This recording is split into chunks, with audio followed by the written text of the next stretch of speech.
Queridas irmãs, queridos irmãos, aqui conosco, em nossa instituição, e os conectados pelas redes sociais, que a paz inconfundível de nosso Mestre e Senhor se faça e permaneça em nós. Hoje, a parábola do bom samaritano, Evangelho segundo Lucas, capítulo 10, versículos 25 a 37. Convido-os à leitura e às reflexões. E eis que se levantou um certo doutor da lei, tentando-o e dizendo: Mestre, que farei para herdar a vida eterna? E ele lhe disse: que está escrito na lei? Como lês? E respondendo ele, disse: amarás ao Senhor teu Deus de todo o teu coração, de toda a tua alma, de todas as tuas forças, de todo o teu entendimento, e ao teu próximo como a ti mesmo.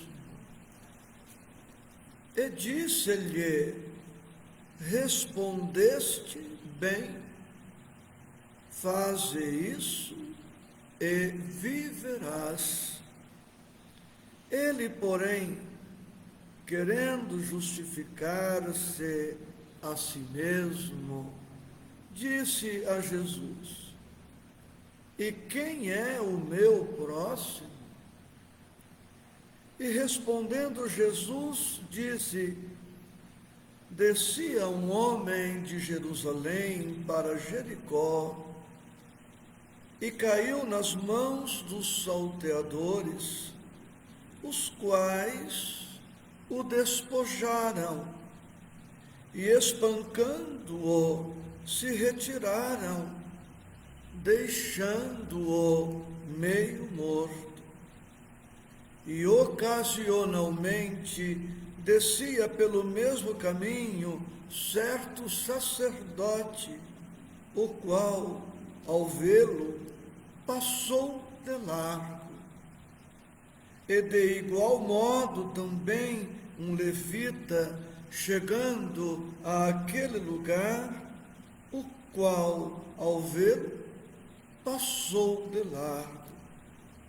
Mas um samaritano que ia de viagem chegou ao pé dele e, vendo-o, moveu-se de íntima compaixão e, aproximando-se, atou-lhe as feridas, deitando-lhes azeite e vinho. Então, pondo-o sobre a sua cavalgadura, levou-o para uma estalagem e cuidou dele. E partindo no outro dia, tirou 2 dinheiros e deu-os ao hospedeiro e disse-lhe: cuida dele, e tudo o que demais gastares, eu te pagarei quando voltar. Qual, pois, destes três te parece que foi o próximo daquele que caiu nas mãos dos salteadores? E ele disse: o que usou de misericórdia para com ele. Disse, pois, Jesus: vai e faze da mesma maneira. Almas queridas, a parábola do bom samaritano é das parábolas mais lindas, atualíssima, profunda e necessária para as nossas vidas. Encontramos nesta passagem muito material para reflexões e certamente em nossa abordagem objetiva e despretensiosa não há como tudo se abordar. Mas nesta parábola, como em todas as outras parábolas relacionadas ao reino dos céus ou ao reino de Deus, observamos que Jesus exalta a humildade e humilha o orgulho. Passa por aquele homem ferido, semimorto, um sacerdote que passa ao largo. Este sacerdote representa todos os sacerdotes distraídos, indiferentes, descompromissados com o Evangelho, descompromissados com a caridade, descompromissados com o próximo necessitado.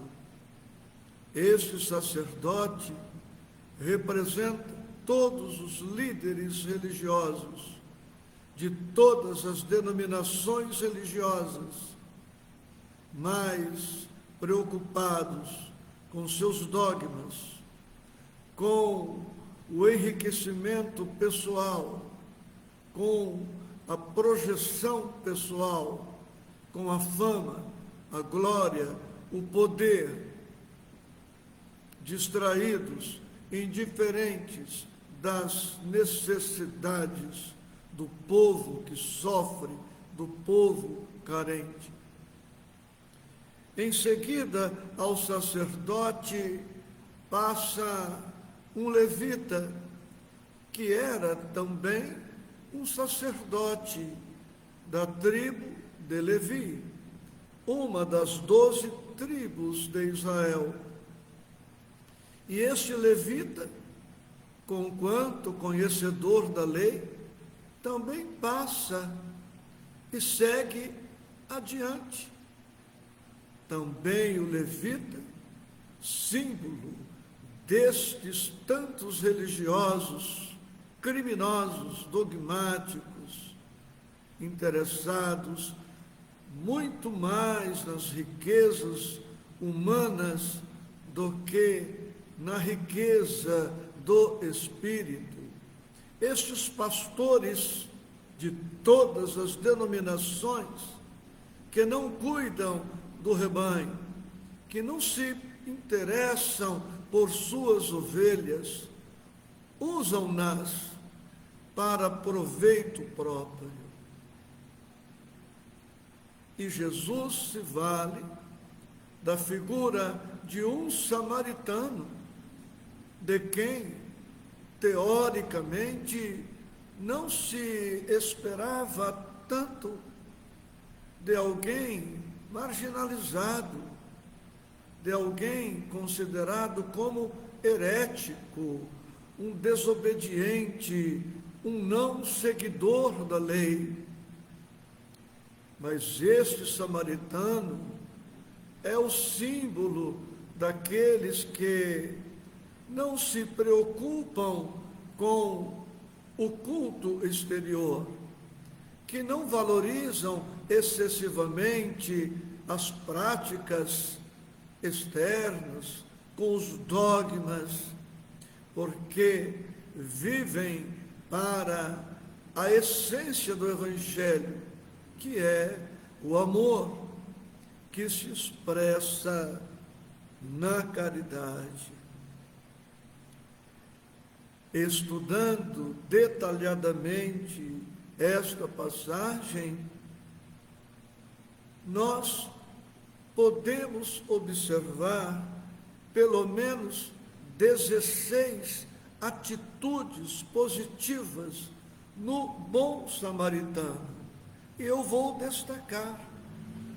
Eu tenho aqui o nosso Evangelho segundo o Espiritismo, aberto no capítulo 15, fora da caridade não há salvação.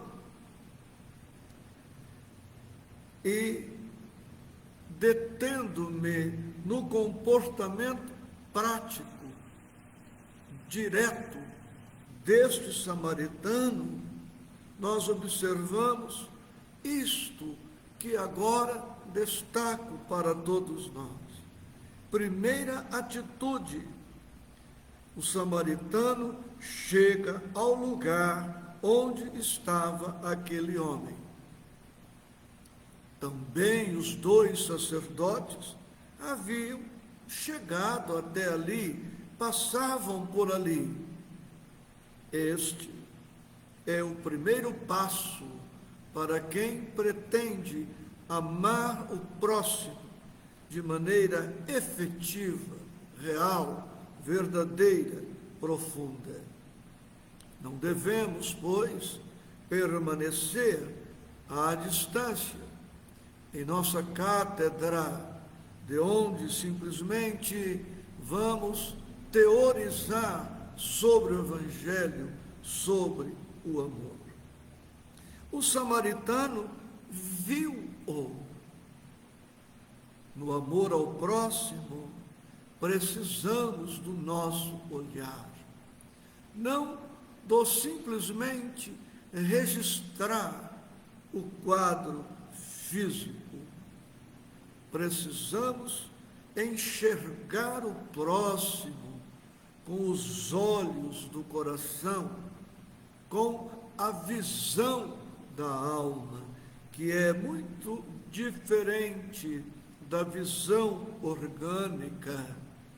Quantos cegos espiritualmente que fisicamente enxergam muito bem, e quantos videntes espirituais que por vezes apresentam deficiência visual orgânica, enxergam pouco ou não enxergam nada do ponto de vista físico, mas pela sensibilidade apurada, pelo respeito ao próximo, pela compaixão, pela piedade, enxergam muito. Vemos aqui a terceira atitude do bom samaritano. Ele é tocado de compaixão. Intimamente, ele se modifica, suas emoções, seus sentimentos são provocados, modificados. Ele se mexe interiormente. Interiormente sai do padrão mental emocional em que se encontrava na viagem e entra numa outra faixa, na faixa da misericórdia, na faixa da piedade. Ou seja, toda vez que pretendemos amar o próximo como a nós mesmos, amar o próximo como Jesus nos ama, intimamente, emocionalmente, espiritualmente, precisamos passar por uma metamorfose, por uma sensibilização, para que sejamos, de fato, tocados.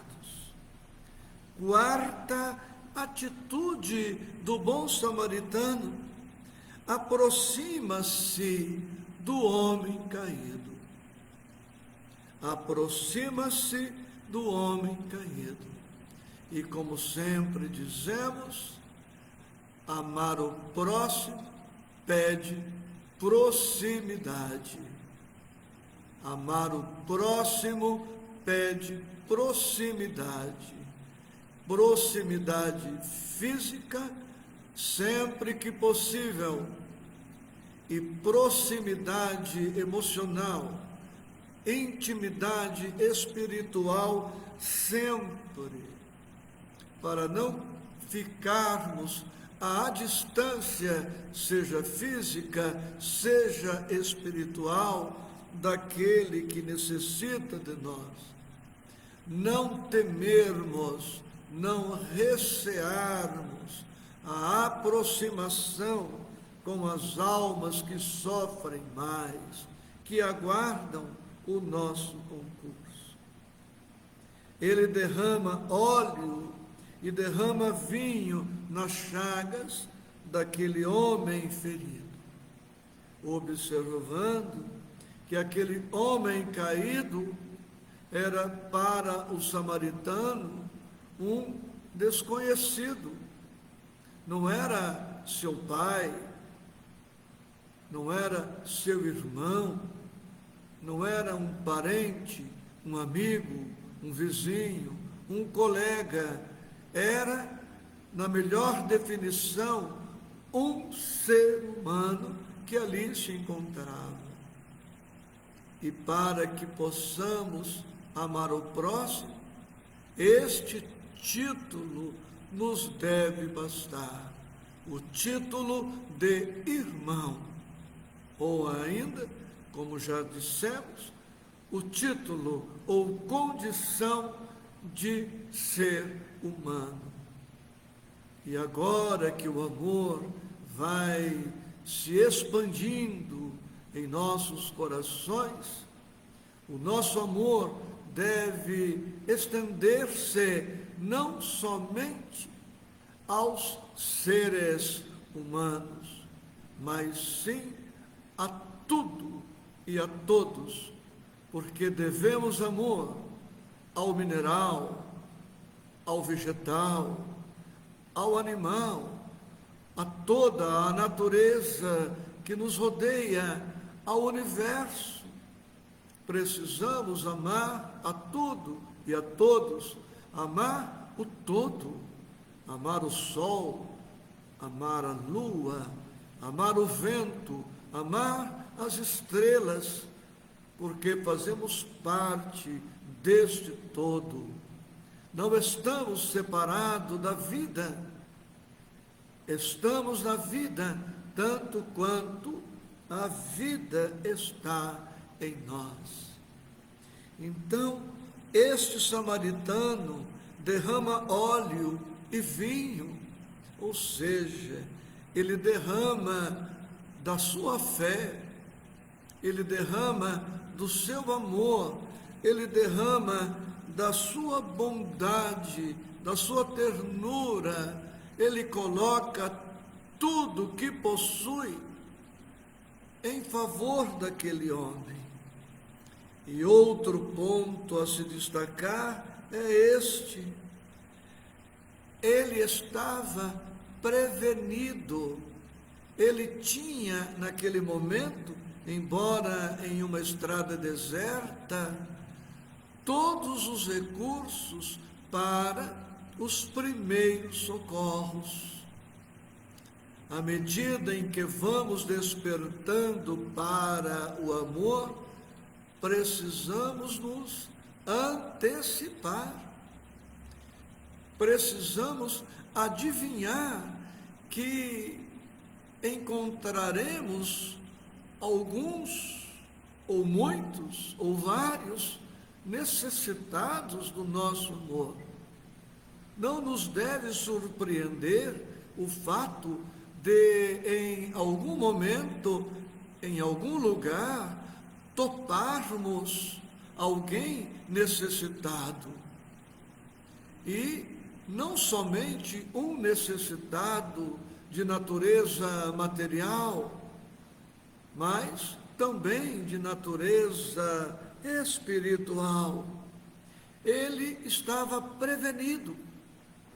E todo cristão tocado pelo Evangelho deve estar atento a isso.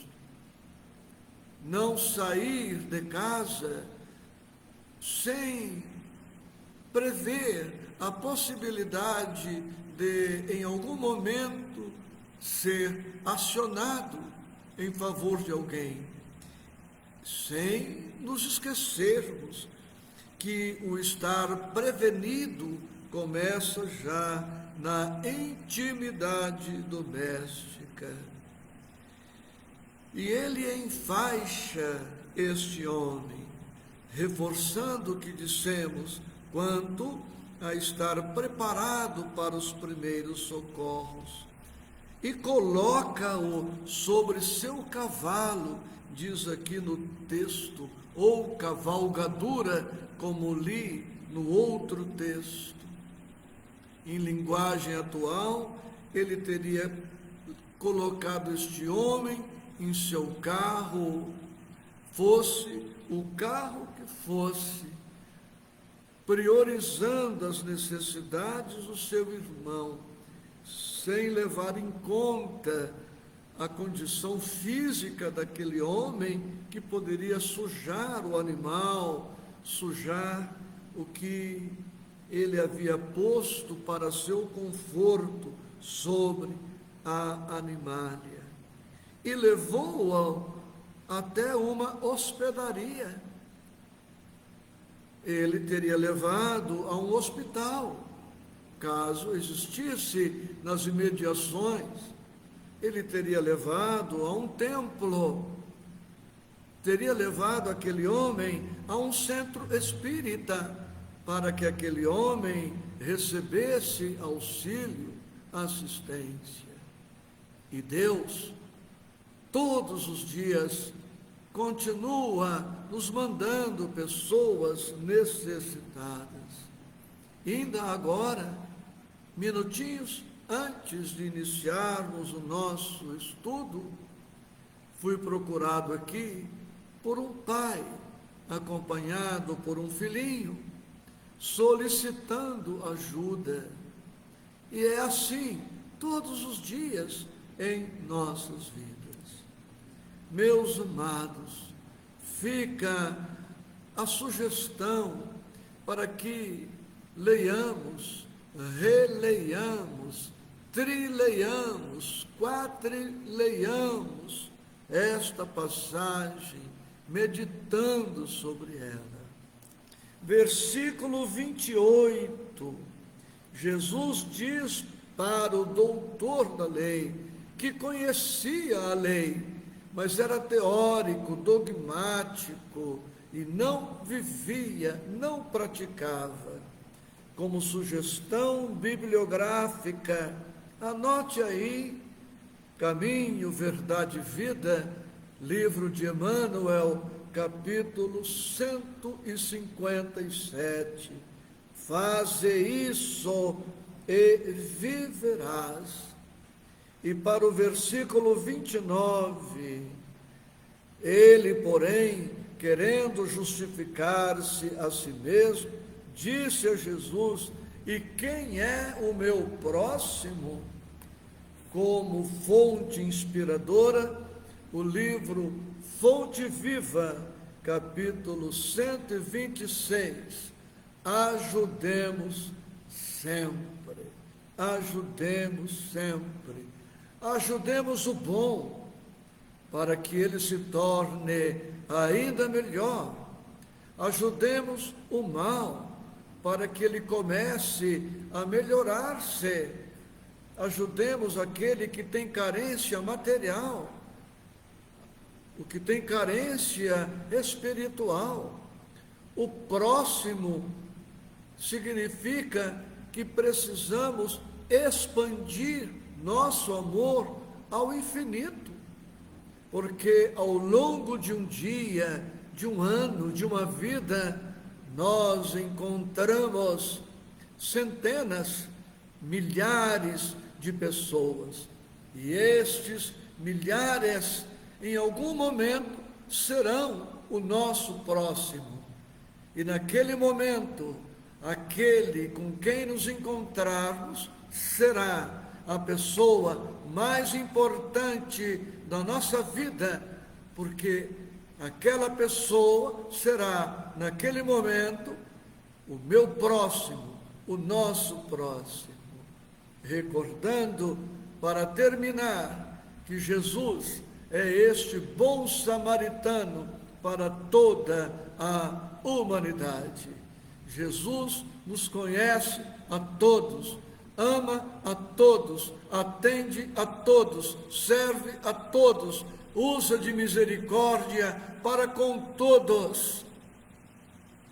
E Ele está onde nós estamos, bastando somente que nós nos esforcemos para, de algum modo, estarmos com Ele, a fim de que possamos criar as condições para que Ele abençoe as nossas vidas. Almas amadas, vejo nomes na tela e agradeço sensibilizado.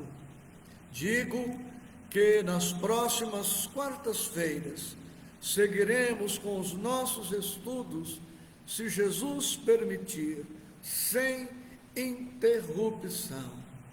E quem puder e desejar, nos faça companhia, estudemos juntos, para juntos seguirmos no rumo do bem.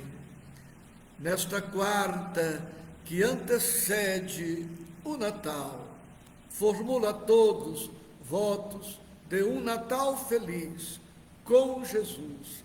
Celebremos através de uma ceia, sim, mas recordemo-nos de que Natal são todos os dias, de que Natal não é um dia no calendário. Natal é, acima de tudo, um estado de alma, um estado de espírito. Natal é amor, e quem ama está nascendo para a vida, e quem ama a todo momento está vivendo, porque viver é muito mais do que simplesmente existir. Um abraço carinhoso, permeado de gratidão, ternura e paz em Cristo Jesus.